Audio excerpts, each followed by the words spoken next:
Should you buy a Hyundai Santa Fe? Danielson's going to tell you today, hell no. Let's get started.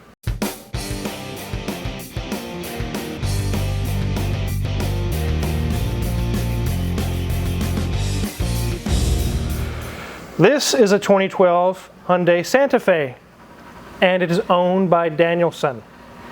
We'll get him over here in a minute and talk about all the problems he's had with it, which it's been nothing but problems. It's been, in his words, it's been a terrible vehicle. I've actually gotten questions from fans and stuff. Hey, I'm looking at a Hyundai Santa Fe, looking at this or that. And today we're going to answer those questions for you, why you should not buy one of these. But before we get into that, let's take a look around this thing. So here's the front of this Santa Fe, and it does have a little wear and tear on it. It does have roughly 130,000 miles on it. You can see some of the chrome is starting to peel on the grille. The headlights are decent. They have a little bit of fading going on at the top, but it's not too bad. So go around to the side. You can see it has some nice 5-spoke wheels on it. They actually look pretty decent on the car.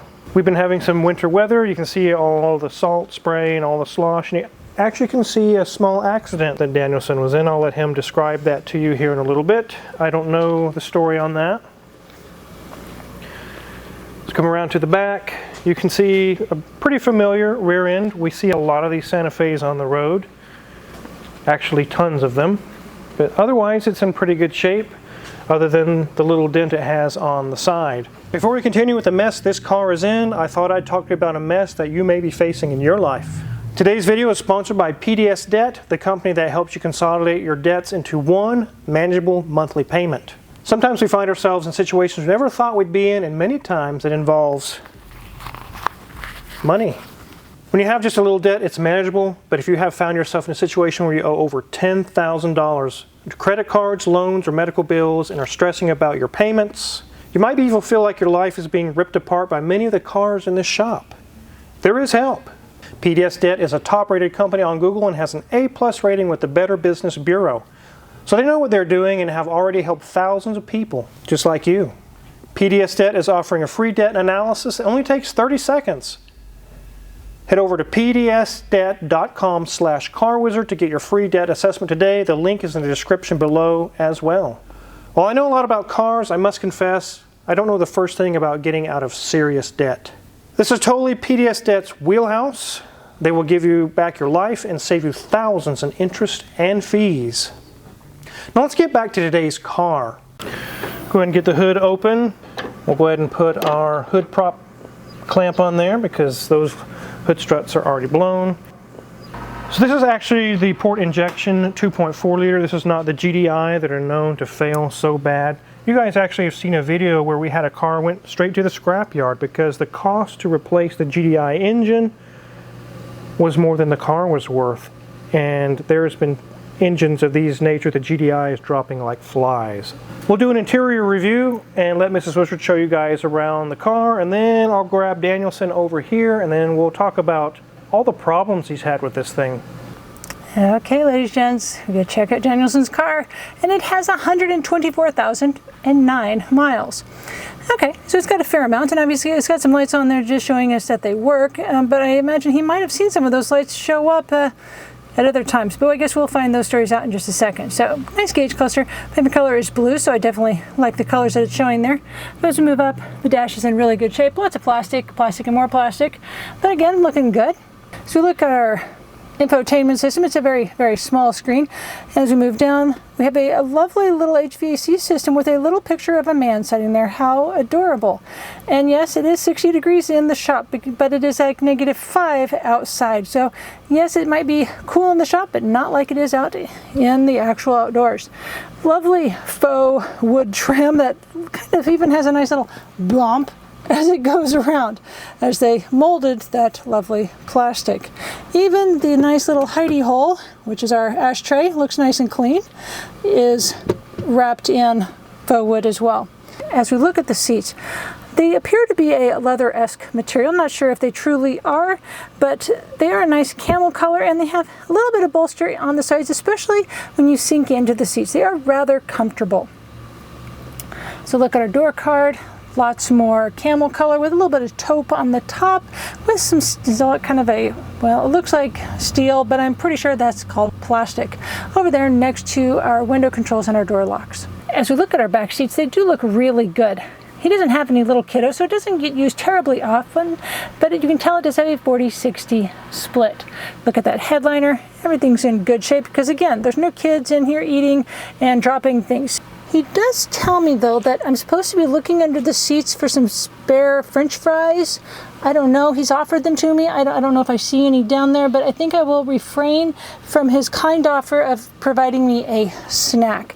Thanks, Danielson. As we're back at our steering wheel, very simple controls, lots of buttons for here. I'm not used to this many buttons on most cars that we see today. So I guess that's one of the things that Hyundai really wants you to have is lots of controls here to make sure that you're watching the road and making sure you can, not move your hands too far away, considering I think there's more buttons here on the steering wheel than there are over there.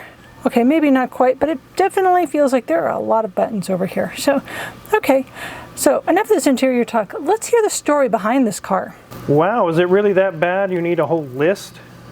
Yeah. So this has not been a very fun car for you to own, has it? It hasn't. I bought it used, and it has definitely shown its age pretty quickly. It didn't last. Is that what, 120? What'd you say, Mrs. Wizard? 124 or something like that? 124.09. 124.09. Most Toyotas and most Hondas really wouldn't be showing any issues right now, but you've had nothing but issues, right? Yes, I've replaced plenty of parts. Plenty of parts. So I guess we'll go through your list of everything, all the troubles you had, but before we do that, I want to know what happened to the dent back there. What's going on there? So somebody T-boned me, just a young teenager driving, taking, I guess, his sister to school or something like that, pulled up and just T-boned my door. Wow, they're probably like on their phone and just ran right into your car, huh? Yeah, teenagers nowadays. Sheesh. Well, that explains what happened here. Let's go back to the engine bay. So all those things you're writing down, I guess let's start at the top and see exactly how bad and not enjoyable this car has been. Okay, so let me start with the stuff I've already replaced, which is a crankshaft sensor, some heater core lines, some oil cooler lines, front control arms, sway bar bushings, sway bar links, coolant temp sensor, new struts. So just today I found axle boots and hood struts. So the top one, you said crank sensor. I remember you having some issues where what would happen? You like shut off or something? Yeah, I'd be driving and it would go into limp mode.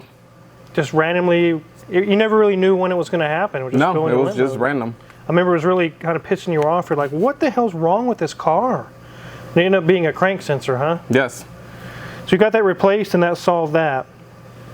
And then after you finally got that solved, you actually had coolant leaks coming from like heater hoses and things? Yes, every so often I would see the reservoir was starting to get low and I'm like, where's this coolant leak coming from? And then I found that it was all the heater core lines and the oil cooler lines as well.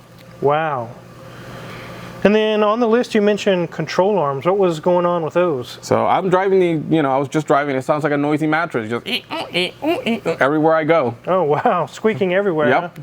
Control arm solved it, huh? Yeah, a couple of control arms and then also some sway bar links and sway bar bushings. I was already in there, might as well replace those too. Yeah. And then also you mentioned on the list a coolant temperature sensor. Did your gauge fail or what happened? So actually the dealer who sold me the car had the hose that you're actually holding onto right now unplugged, and it kept leaking coolant and overheating, and I thought it was the coolant temp sensor, so I replaced it, and then I found that was the issue. Oh wow, this little hose right here? Yep. So on top of the things you've already found, now you have hood struts. We just found out they're not holding the hood up, and then underneath there's even more things, huh? Yeah, a couple more things. Well, let's get this thing in the air and take a look.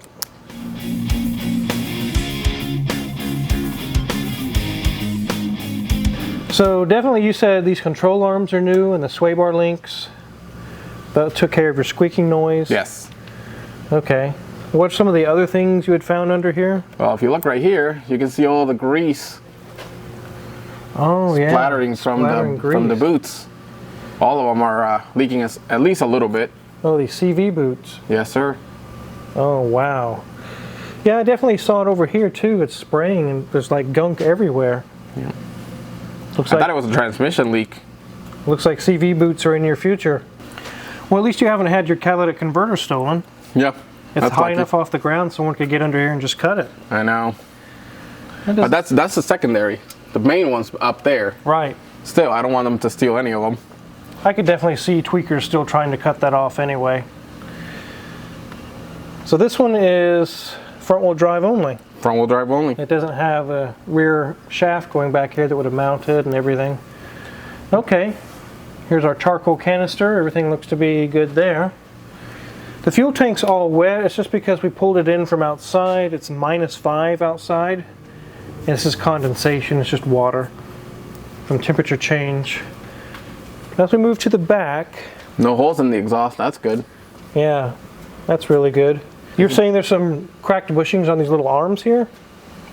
Yeah, over here, they're starting to crack back there.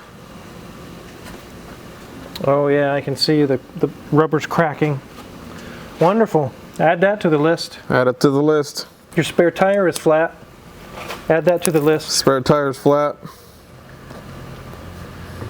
Shocks are not blown. The brakes, looks like you did brakes recently, or someone did. Yes, they did some maintenance before they sold it to me. Yeah. There's definitely a lot of surface rust on here as well, a lot more than I would normally see on a Kansas vehicle, so maybe there's some corrosion issues going on there. But yeah, let's get this thing back on the ground.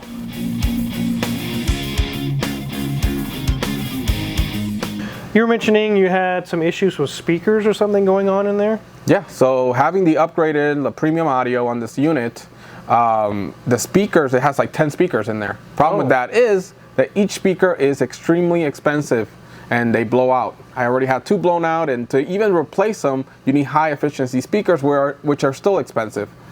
So what are the new speakers from like the dealer or something?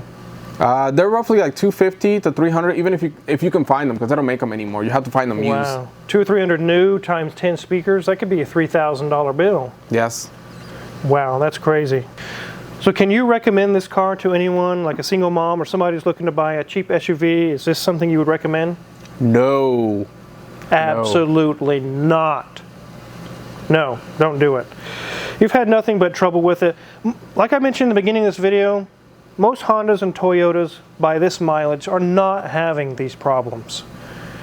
We've had so many customers come into the shop with Hyundais and Kias. It's just nothing but trouble. Around 100, 120,000 mile mark, it starts nickeling and diming them to death. And they're like, I should have never bought this vehicle. Just like he's saying. But why did you buy this vehicle? So I believe that Hyundai was fairly good brand. I even told my family, hey, buy Hyundais, and now they all have a Hyundai, unfortunately, until I came here. And then I found out how terrible they are. So you found out a different story once you actually owned one. Yes. I think everyone I've ever worked on, the customer, when they come to pay their bill, they say the same thing. I really don't like that car.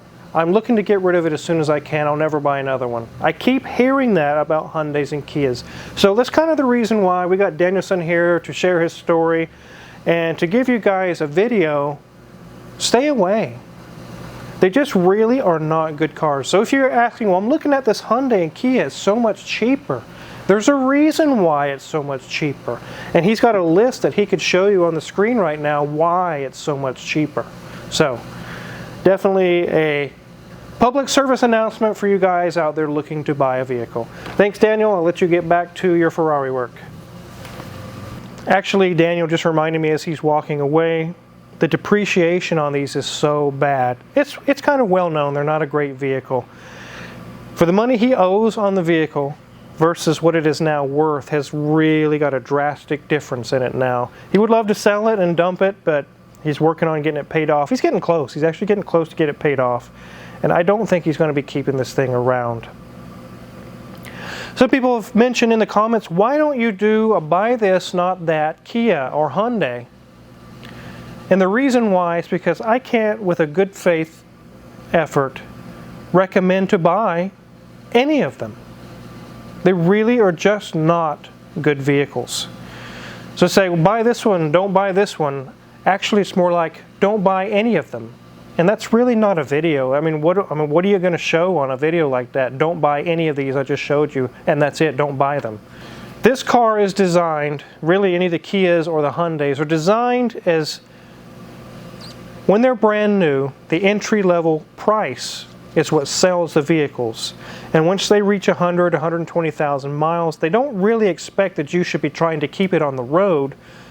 You got your cheap car, you got your use out of it, you should be disposing of the car and getting another one. That's kind of the idea here, and it's kind of what lures some people to buy them brand new. Well, a brand new Toyota is 60 grand. I can get a Hyundai for 42. That's a no-brainer, right? No. It really is, probably should go with a Toyota anyways. When it's new, it has a warranty. It's kind of like a little bit of a safety there. So if it is a bad car, at least they're going to cover it. But most people don't buy new cars anymore. Most people are buying used cars. That's the reason why all the dealerships are out there buying up all the used cars, because that's what's selling right now. And you don't have a warranty when you buy a used car. I have heard stories, many stories of people that have on their third and fourth engine with the 2.4 GDI engines. It's really a bad problem. So again, I'm going to underline the statement, don't buy Hyundais, don't buy Kias. The argument can be made, it's a car. What are you complaining about? Fix it, get the bill paid, and move on.